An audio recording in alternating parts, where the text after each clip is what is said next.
চাঁদের 13, 14, 15 এই 3 দিন রোজা রাখা সুন্নত। এই দিনগুলোকে বলা হয় আইয়ামে বীজ। নবী করিম সাল্লাল্লাহু আলাইহি সাল্লাম তার অত্যন্ত ভালোবাসার কয়েকজন সাহাবী, আবু যর গিফারি রাদিয়াল্লাহু তাআলা আনহু, আবু হুরায়রা রাদিয়াল্লাহু তাআলা আনহু, অত্যন্ত ভালোবাসার আপন কিছু মানুষকে খুবই মায়াময় ভাষায় বলেছেন, আমি তোমাদেরকে ওসিয়ত করে গেলাম। সাধারণ উপদেশ না, মানুষ খুব পরম আপনজনদেরকে ওসিয়ত করে, সে নবী সাল্লাল্লাহু আলাইহি ওয়াসাল্লাম করে গেছেন এই সাহাবীদেরকে, এবং বলেছেন তোমরা কখনো এই মাসের 3টা দিনের রোজা, আইয়ামে বীজের রোজা কখনো ছাড়বা না। নবীজি এটা কতটা গুরুত্বপূর্ণ হলে এইভাবে তিনি ওসিয়ত করে যান। তো সেই ওসিয়তটার উপরে মাশাআল্লাহ ভাই আমল করেছেন, অনেকে আমরা আমল করি নাই। তাহলে গত বছর ওয়াজ মাহফিলে 2টা ফসল পাইলাম বুঝে।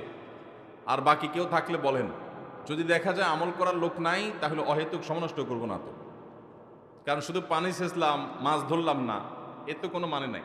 আমি পানি সেচছি গত বছর, মাছ ধরবো এবছর ইনশাআল্লাহ। বলেন ভাই, আন্দাজ আবার হাত তুলেন না কেউ, খবরদার।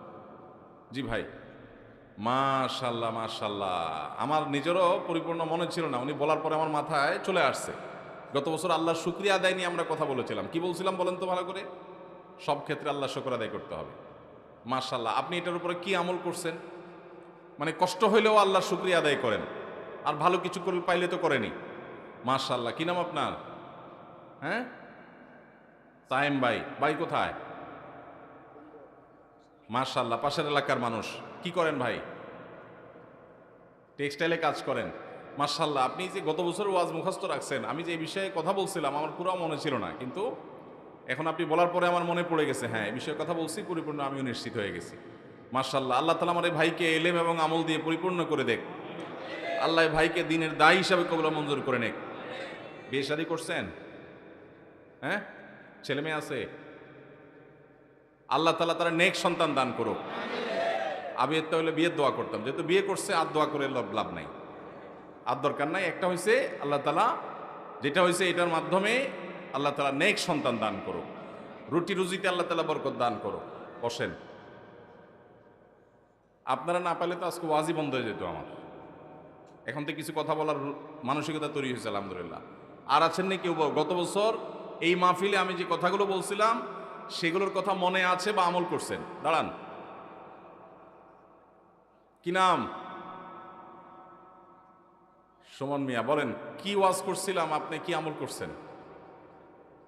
জি, রোজা রাখছিলেন? কোন মাসে? শাবান মাসে। শাবান মাস রমজানের কয় মাস আগে আসে? পাশ থেকে কেউ নকল সাপ্লাই করছে নাকি? আচ্ছা, মজা করছি। নকল সাপ্লাই করেন, আপনি সঠিক বলেছেন। মাশাআল্লাহ, কয়টা রোজা রাখছেন ছোট ভাই? 2টা রোজা রাখছেন। মাশাআল্লাহ, আল্লাহ তাআলা আমলের তৌফিক দান করুক। বসেন। ভালো লাগলো যে আরেক ভাইও আমল করেছেন, আরো হয়তো কিছু ভাই আমল করেছেন। মাশাআল্লাহ, এটা একটা ভালো দৃষ্টান্ত। আর কি বলছিলাম? বান্দার হক নষ্ট করার ব্যাপারে এটা আলহামদুলিল্লাহ অনেকেই আলোচনাটা মনে রাখছে, এবং এখনো এই পুরো বছর ঘুরে ঘুরে এই প্রশ্ন উত্তরটা সবার মনে। এটার উপরে কি আমল হয়েছে সেটা বলেন। ওই ভাই বলেন। মাশাআল্লাহ, এখন বাবার জীবদ্দশার সাথে সব ভাগযোগ করে নিয়ে নিছেন? ও আচ্ছা, বাবা খুব দাদার হক যেন দেয়, এই দাদার সম্পদ থেকে ফুপুদের হক যেন দেয়। তো বাপে কি আমল করছে? বাড়িটাও দেওয়ার চেষ্টায় আছেন। মাশাআল্লাহ, দেখেন সারা দেশের সম্পদ লুট করার লোক পাবেন।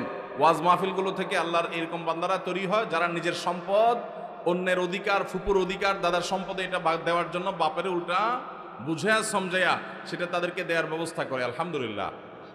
কি নাম আপনার? কাউসার ভাই। আপনি কি এটা গত বছর আলোচনা থেকে উদ্বুদ্ধ হয়েছেন নাকি নিজে থেকে অন্য কোনো কারণে? গত বছর আলোচনা থেকে। মাশাআল্লাহ, গত বছর আমরা বান্দার হক সম্পর্কে বলেছিলাম, অন্যের হক মারার সম্পর্কে বলেছিলাম, আরো কিছু বিষয় আলোচনা উঠে এসেছে, প্রশ্ন উত্তরে উঠে এসেছে। মাশাআল্লাহ, বসেন আপনি, জাযাকাল্লাহ খাইর। আর কোন আল্লাহর বান্দা আছেন যে গত বছরের কোনো রিপোর্ট শোনাবেন যে আমল আপনার ভিতরে এটা আসছে ওইটা আসছে, এরকম বলার মতো কেউ আছেন? ঠিক আছে, আমার মনে হয় এ পর্যন্ত আমরা রাখি। এই দৃষ্টান্তটা আমাদেরকে মনে রাখতে হবে যে যেই ভাইগুলো আমল করেছেন, একটা পয়েন্টের উপরেই হোক না কেন যে আমল করেছেন, এটাই হলো প্রকৃত ওয়াজ শোনা। যে ওয়াজ শুনবো কিছু জানা এবং মানার জন্য। ওয়াজ শুনলাম, হুজুরের চেহারা দেখে চলে গেলাম, আমল করলাম না, ফজর নামাজটাও জামাতে পড়া হলো না, এই ওয়াজ শোনার 2 পয়সার কোনো মূল্য আছে? কোনো মূল্য নাই। আল্লাহ আমাদের ভাইদের সবাইকে আমলের নিয়তে ওয়াজ শোনার তৌফিক দান করুন। সবাই আমলের নিয়তে শুনবেন তো ইনশাআল্লাহ। গত বছর যারা এই মাহফিলে ছিলেন আবার এই বছরও আছেন, এরকম যারা আছেন একটু হাত তোলেন। মাশাআল্লাহ, হাত নামান। এত মানুষ এখানে, অলমোস্ট 20 থেকে 30% মানুষ দেখা যাচ্ছে গত বছরেরও শ্রোতা, এই বছরের শ্রোতা। তো আমলের বেলায় মাত্র 5-7 জনের হাত পাইলাম কেন ভাই? হাত তো উঠেছেন খুব জোরে সোরে খুশি হইয়া, ধরা খাবেন যদি চিন্তা করেন নাই। গত বছর মাহফিলে আসছেন, এবছরও আসছেন, তাহলে গত বছরের মাহফিলের উপরে আমল করেছেন এটা বলতে পারেন নাই কেন? এতটুকু নিজের প্রতি আস্থা নাই কেন? কনফিডেন্ট নাই কেন? তাহলে এই বছরও ওয়াজ করে কি লাভ হবে? এরকম দেখা যাবে 5-7 জন আমল করছে, বাকিদের খবর নাই। তাহলে এই 5-7 জন যারা আমল করছে এদের নিয়ে চলেন একটা রুমে বন্দী হই, তাদেরকে ওয়াজ করি, আর বাকি পাবলিককে ওয়াজ শোনাতে লাভ নেই। আমল করবেন? ওয়াদা? আল্লাহ তাআলা আমাদের ভাইদের ওয়াদা পুরা করার তৌফিক দান করো। মাশাআল্লাহ মাশাআল্লাহ, এটাতে বলে মাহফিল। মাহফিল থেকে কিছু নিয়ে যাওয়া লাগবে কি লাগবে না? কি নিবেন? বুট বাদাম? আমল। আল্লাহ তাআলা আমাদেরকে আমলের তৌফিক দান করুন। ছোট্ট ছোট্ট করে 2টা পয়েন্ট বলে প্রশ্ন উত্তরে চলে যাবো ইনশাআল্লাহ। নাম্বার 1, শাবান মাস চলছে। এই শাবান মাসের একেবারে শুরুর দিকে আমরা আছি। রমাদান মাস আর কয়েকদিন পরে ইনশাআল্লাহ শুরু হয়ে যাবে। শাবান মাসে আমাদের প্রিয় নবী সাল্লাল্লাহু আলাইহি সাল্লাম বেশি বেশি নফল রোজা রাখতেন। শাবান মাসের শেষের দিনগুলো ছাড়া বাকি পুরো মাসের বেশিরভাগ দিন নবী সাল্লাল্লাহু আলাইহি সাল্লাম রোজা রাখার চেষ্টা করতেন। শুরুর দিকে, মাঝের দিকে প্রায় প্রতিটা দিনই তিনি রোজা রাখার চেষ্টা করতেন। এই জন্য তার সেই সুন্নতকে অনুসরণ করে আমরাও রমজান মাস শুরু হওয়ার আগে থেকে নফল রোজা রাখার চেষ্টা করবো ইনশাআল্লাহ। চেষ্টা করবো তো ইনশাআল্লাহ। বেশি না পারেন 2, 4, 5টা 7টা, যার যতটুকু তৌফিকে কুলায় সে কয়টা নফল রোজা রাখবেন। কারণ নফল রোজার শ্রেষ্ঠ মাস শাবান মাস। এই মাসে বেশি বেশি নফল রোজা নবী সাল্লাল্লাহু আলাইহি সাল্লাম কেন রাখতেন? তাকে উসামা ইবনে যায়েদ রাদিয়াল্লাহু তাআলা আনহু, নবীজির অত্যন্ত আদরের সাহাবী ছিলেন, নাতির মতো স্নেহ করতেন। তিনি প্রশ্ন করেছেন আল্লাহ রাসূলকে, হে আল্লাহ রাসূল, মালি আরাকা তাসুমু ফি শাবান মা লা তাসুমু ফি গায়রি। আপনাকে দেখি শাবান মাসে যত নফল রোজা রাখেন, অন্য কোনো মাসে এত নফল রোজা রাখেন না। হেতু কি? রহস্য কি? কারণ কি? নবীজি সাল্লাল্লাহু আলাইহি সাল্লাম তখন তাকে বলেছিলেন যে এর কারণ হলো এই রোজা, এইটা এই মাসে রাখছি জন্য যে এই মাসটাতে মানুষ সাধারণত ইবাদত বন্দেগীর ব্যাপারে উদাসীনতা করে। সবাই অপেক্ষা থাকে, রমজান তো আসছে, রমজান আসলে তো করবই, এই জন্য রমজানের জন্য বসে থাকে। মাঝখান দিয়ে এই মাসটাতে মানুষ আমল ইবাদত ততটা করে না। আবার এই মাসটার আগের মাসটা রজব মাস, সেটা সম্মানিত 4 মাসের একটা। সম্মানিত মাস কয়টা ভাই? 4টা। জিলকদ, জিলহজ, মুহররম, আর চতুর্থটা কোনটা? রজব। এই 4 মাসকে আল্লাহ তাআলা সম্মানিত মাস ঘোষণা করেছেন। তো নবীজি বলেছেন এই মাসটা, শাবান মাসটার আগের মাসটা হলো সম্মানিত মাস, সেজন্য অনেকে একটু ইবাদত বন্দেগীর দিকে মনোযোগ দেয়। আর পরের মাসটা রমজান মাস, সেটা তো বছরের সেরা মাস, সবাই কম বেশি ইবাদতের চেষ্টা করে।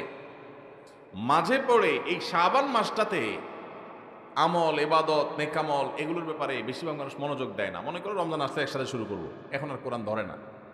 তো নবীজি সাল্লাল্লাহু আলাইহি সাল্লাম বলেছেন এই জন্য আমি এই মাসে নফল রোজা বেশি বেশি রাখি, কারণ যেই সময়টাতে আমল ইবাদতের পরে অন্য সবাই উদাসীন থাকে, ওই সময়টাতে আমল ইবাদতের আলাদা একটা গুরুত্ব আছে। নবী সাল্লাল্লাহু আলাইহি ওয়াসাল্লাম সেজন্য রাখতেন। আর 2 নম্বর হলো তিনি বলেছেন যাকা শাহরুন ওয়া হুয়া শাহরুন তুরফাউ ফীহিল আমালু ইলা রাব্বিল আলামিন। এই শাবান মাস হলো বছরের সেই মাস যেই মাসে বান্দার সারা বছরের আমলনামা আল্লাহর কাছে ফেরেশতারা উপস্থাপন করেন, প্রেজেন্টেশন দেন, রিপোর্ট জমা দেন। নবীজি সাল্লাল্লাহু আলাইহি ওয়াসাল্লাম বলেছেন ফাউহিব্বু আন ইউরফা আমালি ওয়া আনা সাইম। তো আমি চাই আমার আমলনামা যখন আল্লাহর কাছে পেশ করা হবে, আমি তখন রোজাদার যেন থাকি। আল্লাহ যখন আমার আমলনামার দিকে মনোনিবেশ করবেন, তখন যেন তিনি আমাকে রোজাদার অবস্থায় পান, নেকামলের মধ্যে পান। তাহলে আমার রিপোর্ট তিনি অনুগ্রহের সাথে, রহমতের সাথে দেখবেন। এই জন্য আমি এই মাসে নফল রোজা রাখি। তাহলে 2টা কারণ পাওয়া গেল। এছাড়াও এই মাসে বেশি বেশি নফল রোজা রাখলে রমজান রোজা রাখা সহজ হয়, প্রস্তুতিমূলকভাবে প্র্যাকটিস হয়ে যায়। হঠাৎ করে রমজান রোজা শুরু হয়ে গেলে অনেকের অভ্যাস, খাদ্য অভ্যাস একরকম থাকে, রুটিন চেঞ্জ হয়ে যায়, কষ্ট হয়। তো এই মাস থেকে কিছু কিছু রোজা রাখলে রমজান রোজা রাখাটা আপনার জন্য সহজ হবে। আমার নবীজি সাল্লাল্লাহু আলাইহি সাল্লাম এই মাসে বেশি বেশি নফল রোজা রাখতেন। আমি বেশি বেশি না পারলেও অন্তত কম কম হলেও রাখবো ইনশাআল্লাহ। একটাও রাখবেন না এই মাসে, শুধু রমজান আসলে রাখবেন ইনশাআল্লাহ। শাবানে একটাও যারা রাখবেন না নিয়ত করছেন তারা হাত তোলেন। নাই? ওয়াজ মনোযোগ দিয়ে শুনছে, বোঝা গেছে, ধরা পড়ে নাই তো। চালাক মানুষ নরসিংদীর, মাশাআল্লাহ। আমি তো ভাবছি হুদায় দু চারজন হাত তুলে ফেলবে, কারণ ওয়াজ মাহফিলের একটা রোগ হলো বুঝাও হাত তুলে, না বুঝাও হাত তোলে। আরেক রোগ হলো এইটা, বুঝাও ঠিক বলে, না বুঝাও ঠিক বলে। এইটাও ঠিক, দেখছেন নি? এইটাও বলে ঠিক। আপনারা কি বুঝে ঠিক বলবেন না, না বুঝে ঠিক বলবেন? যতক্ষণ থাকবেন মনোযোগ দিয়ে শুনবেন, আগে থেকে নিয়ত করবেন যা শুনবো সেটা বাড়ি নিয়ে যাব, আমল করব, বউ বাচ্চা মা বোন অন্য সবার সাথে শেয়ার করব, চেষ্টা করা যাবে না ইনশাআল্লাহ? তাহলে এই যে শাবান মাসে নফল রোজা, এটা আমাদের সমাজের থেকে অনেক সময় অনেকটা হারিয়ে গেছে। খুব একটা রাখে না মানুষ, ওই শবে বরাতে রাখে কেউ কেউ, আর কোনো রোজা রাখার খোঁজ খবর নেই। অথচ এই মাসেই নফল রোজা বেশি বেশি রাখা দরকার। আমরা আজকে জানলাম, আমল করব। দ্বীনের ইলম যে জেনেছে সে ঠেকেছে, যে জানে নাই সে ঠকেছে। যে জেনেছে সে ঠেকে গেছে, মানে জেনে গেছে, এখন আমল না করলে তো মাইর হবে, জানি আমল করলে না কেন? তাহলে বলবেন না জানাই তো ভালো ছিল। যে জানে নাই সে ঠকে গেছে, সে কপাল পোড়া, একটা সুযোগ হাতছাড়া হয়ে গেছে। আর যে জেনে গেছে সে ঠেকায় পড়ছে, জানছে যেহেতু, এখন তাকে কি করবে? আমল করতে হবে। আমল করলে কি আমাদের লাভ না আল্লাহর লাভ? আল্লাহর কোনো ঠেকা আছে? আমরা হলাম পোলাপানের মতো। পোলাপান দেখবেন মায়েরা খাবারের বাটি নিয়ে নিয়ে পিছনে পিছনে ঘুরে, বাবা খা খা। বাবা জিকির করতে করতে বেচারির মুখ দিয়ে ফেনা উঠে যায়, ঘুরতে ঘুরতে শেষ। ছেলে খাবে না, উল্টা ঝাড়ি মারে। ভাবখানা এমন, খাইলে মায়ের স্বাস্থ্য ভালো হবে। আসলে কি তাই? মা বাবা আদর করেন, স্নেহ করেন সন্তানদেরকে, সেজন্য কষ্ট করে হলেও সন্তানকে ভালো জিনিসটা খাওয়াতে চেষ্টা করেন। যদিও আমাদের মায়েদের এই চেষ্টাটা আরো বেশি প্রশংসনীয় হবে। যদি মায়েরা যতটা চেষ্টা করেন বাচ্চাকে খাওয়ানোর জন্য, এর চেয়ে বেশি চেষ্টা যদি করতেন হালাল খাবার দিচ্ছেন কিনা সেই বিষয়ে মনোযোগ দিতে, তাহলে এই সন্তান শুধু সন্তান হতো না, এটা ফেরেশতা হতো। এই সন্তান বাবা মার সবচেয়ে বাধ্যগত সন্তান হতো। এই সন্তান নয়ন জোড়ার মতো সন্তান হতো। এখন আমাদের ঘরে ঘরে কুলাঙ্গার সন্তান ভরে গেছে। বেশিরভাগ ফ্যামিলিতে বাবা মার চক্ষু শীতলকারী সন্তান নাই। আজকে একটা বিশ্ববিদ্যালয়ের সাবেক ভিসি, তিনি আজকে বলছিলেন যে আমার বাবা আমাদেরকে ছোটবেলায় যখন খেলতে বের হতাম, স্কুল কলেজে পড়ার সময় বলতেন মাগরিবের আগে আগে বাসায় আসবা, এবং আমরাও সেটা আমল করতাম। এসে মাগরিবের নামাজ পড়তাম, পড়ে পড়ালেখা করতে বসতাম। আমার ছেলেকে আমি একই কথা বলছি, আমার মনে আছে আমার বাবা কি বলেছেন আর আমি কি রিঅ্যাক্ট করেছি আমি জানি। এখন ছেলেকে বললাম একই কথা, বাবা মাগরিবের আগে বাসায় আসতে হবে। ছেলে আমাকে জবাবে বলছে, কেন বাবা, কেন মাগরিব পর আসতে হবে? ওয়াই? আমার বন্ধু বান্ধব সবাই তো মাগরিব পর পর্যন্ত খেলে, কই কারোর বাসা থেকে তো এত চাপ দেয় না, তুমি এত জোরাজুরি করো কেন? তো আমি তার কথা শুনে বললাম, আপনার বাবা, ওই ভদ্রলোককে বললাম, আপনার বাবা আপনাকে এত বেশি খাবার নিয়ে পিছনে পিছনে দৌড়াইতে পারে নাই, আপনি আপনার ছেলে পিছনে যতটা দৌড়াইছেন। উনি বলেন সঠিক। আমি বললাম, আপনার বাবা আপনাকে প্রতিবেলা এত মাছ গোশ খাওয়াইতে পারে নাই, আপনি আপনার ছেলেকে যত বেশি মাছ গোশ খাওয়াইতে পারছেন। আপনি একটা বিশ্ববিদ্যালয়ের ভাইস চ্যান্সেলর মানুষ, আপনি আপনার ফিনান্সিয়াল ক্যাপাসিটি খুব বেশি হওয়ার কারণে ছেলেকে শহরে রেখে যত তুলতুলে জীবন দিতে পেরেছেন, আপনার বাবা আপনাকে এতটা সুখ দিতে পারেন নাই। কিন্তু আপনার বাবার আপনি অনুগত সন্তান ছিলেন, বাবার চোখ জড়িয়েছেন, নয়ন জড়িয়েছেন, অন্তরকে শীতল করেছেন, আর আপনার সন্তানটা কিন্তু আপনার অন্তরকে শীতল করতে পারে নাই। প্রবলেমটা কোথায়? আমরা যারা আমাদের বয়সী যারা আছেন এখানে, বা আরো যারা সিনিয়র মুরব্বীরা আছেন এখানে ৪৫, ৫০ বা আরো উপরে, আমাদের অনেকের বাবা মা ৩ বেলা ভালো করে খাবার দেওয়া আমাদেরকে তাদের জন্য কষ্টকর ছিল। কিন্তু এরপরেও আমরা বাবা মার প্রতি এতটা অনুগত বাবা মাকে আমরা অনেক ফিল করি, অনেক মিস করি, বেঁচে থাকলেও ফিল করি, আর মরে গেলে আরো বেশি মিস করি, ফিল করি। কিন্তু এখনকার যে আমাদের সন্তানরা, এই সন্তানরা আমাদের বাবা মা আমাদের জন্য যতটা করতে পেরেছেন, এদের জন্য আমরা এর 3 গুণ করার পরও তারা আমাদের বাবা মার প্রতি আমরা যতটা অনুগত, আজকালের সন্তানরা আমাদের প্রতি ততটা অনুগত না। কারণটা কি ভাইরা আমার? সবই তো দিয়েছি, সবই দিয়েছি। আমার বাবা মা যা দিতে পেরেছে আমি তার চেয়ে বেশি দিয়েছি। তাহলে কৃতজ্ঞতা আদায় করতে গিয়েও তো অন্তত আমি আমার বাবার মধ্যে যতটা অনুগত, সন্তান আরো বেশি অনুগত হওয়ার কথা ছিল, কিন্তু হচ্ছে না। এর কারণ কি? এর কারণ বিশ্লেষণ করা অনেক লম্বা আলোচনার ব্যাপার। একক কোনো কারণ এখানে বলা কঠিন, অনেকগুলো কারণ রয়েছে। এর ভিতরে একটা কারণ হলো আমাদের এই সমাজ ব্যবস্থা, এটা পশ্চিমা সংস্কৃতি দ্বারায় এত বেশি প্রভাবিত হয়ে গেছে যে আমাদের সন্তানরা এখন তারা এদেশীয় সংস্কৃতি, এদেশের মানুষের কৃষ্টি, কালচার, সভ্যতা, এদেশের মানুষের তাহজিব, তামাদ্দুন এবং অ্যাজ এ মুসলিম ইসলামের যে কৃষ্টি কালচার, সেই জায়গা থেকে অনেক দূরে সরে গেছে। আমাদের তরুণদের একটা বড় অংশ তারা বিপদগামিতার দিকে চলে গেছে। এর কারণ যেমন পশ্চিমা সংস্কৃতির আগ্রাসন আছে, নাটক সিনেমার নামে, বিনোদনের নামে যেগুলো দেখছেন সারাক্ষণ, আপনার ভেতরের জগৎকে পরিবর্তন করে দিচ্ছে। সেগুলো আপনার ইমান, আমল, চিন্তাধারা সবকিছুকে প্রভাবিত করে নিজের অজান্তে চেঞ্জ করে দিচ্ছে। আপনি মুসলমান থাকছেন নামে আর খোলসে, ভেতর থেকে আপনাকে পরিবর্তন করছে, আপনি টেরও পাচ্ছেন না। আপনার সন্তানকে আপনি শিক্ষা দিচ্ছেন, স্কুল, কলেজে, ইউনিভার্সিটিতে শিক্ষা নিতে গেছে যে সন্তান, সেখান থেকে শিক্ষার উপরে ভর করে পশ্চিমার যে সংস্কৃতি আসছে সেটাও সে ধারণ করেছে, শিক্ষিত হচ্ছে, পাশাপাশি সে পশ্চিমা ধ্যান ধারণায় বিশ্বাসী হচ্ছে। এর ফলশ্রুতিতে ইসলামের যে ট্র্যাক, ইসলামের যে সুমহান শিক্ষা, সেই শিক্ষা থেকে বঞ্চিত হয়ে ধ্বংস হয়ে যাচ্ছে।